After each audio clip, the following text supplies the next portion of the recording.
Welcome back to my channel, The Middle-Aged Zebra. Today I want to talk to people who are aged 50 and older who have hypermobile EDS. I want to discuss vitamins that you should be taking to help with symptoms of hypermobile EDS. Always discuss with your doctors before you start any kind of supplements. But these are some vitamins that I have found helpful with my symptoms along the way. The first one I want to discuss today with you is lysine, 1,000 milligrams. Lysine aids in calcium absorption, collagen formation, building muscle protein, and reducing anxiety. The thing that I found lysine to be most helpful with is with the skin rashes that accompany hypermobile EDS.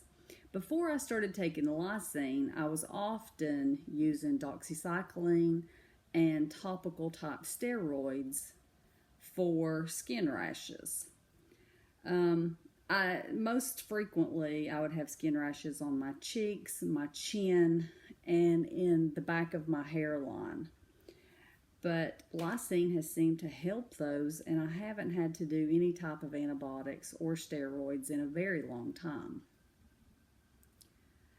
Vitamin C, 750 milligrams to 1,000 milligrams. This helps to reduce complications of bleeding due to skin fragility. It promotes wound healing. Those of us with HEDS, we get a lot of bruising, we get skin tears, and a lot of bleeding due to just very thin, velvety skin. I know that I can bump my hand on a table and I get a big bruise. Anytime that I sublux any joint, it looks like I have a broken whatever subluxed because of all of the bleeding of the capillaries whenever they have popped out. And vitamin C seems to help reduce this bruising that I have. 750 to 1,000 milligrams a day. The next vitamin I want to talk about is 5-methylfolate. 5-methylfolate is a digestible form of folic acid. This one's very interesting because there's been some recent studies that suggest that EDS may be caused by a genetic mutation that impairs the body's ability to process folate. And I had actually had a genetic test done that showed that I have an impaired ability to break down folate, which is why I started taking 5-methylfolate. And that was long before this research was ever done. So they say that by taking 5-methylfolate, it helps with a lot of the muscle aches and pains that we have, and a lot of the arthritic type stuff that goes on. I read something online, it's kind of high level, but it says it's involved in collagen fiber formation of all fibrous connective tissue, including the skin, cornea, tendons, and cartilage.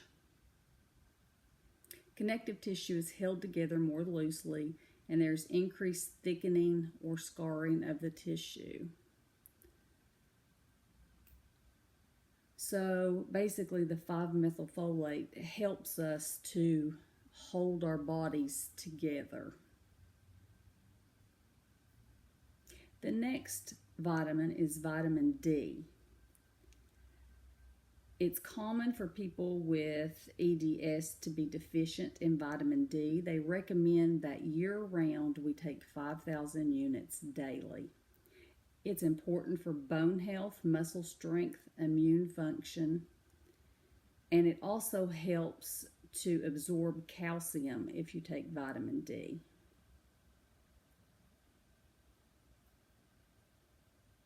Calcium is the next vitamin that's important.